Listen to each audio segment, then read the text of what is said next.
बेनी पार खड़े रे बेका गोरी पार काते खड़े रे बेका गोरी पार हे छाड़ा छाव कर माते झोंक दे दरिया लागो छाड़ा छाव कर माते झोंक दे दरिया लागो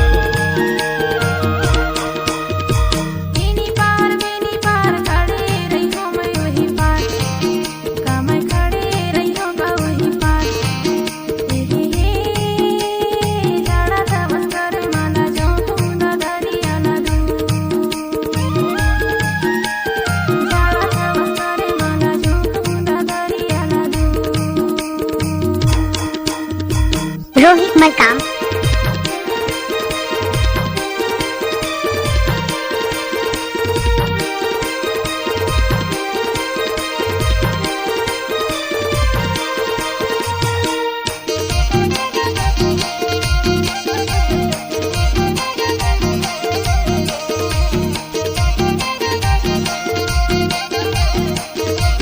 मार्को साउंड कद्दू कोना पाठे के कर्मा दरिया गाले वो पाठे के कर्मा दरिया गाले वो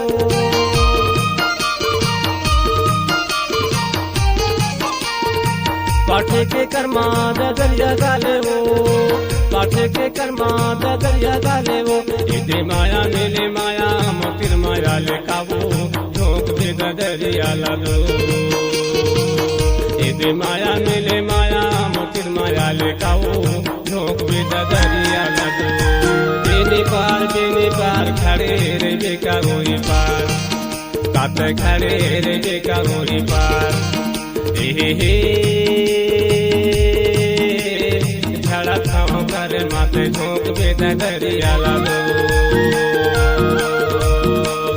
छाड़ा छाव कर माते झोंक दे दरिया लागो डीजे रोहित मरकाम ग्राम कद्दू कोना वाले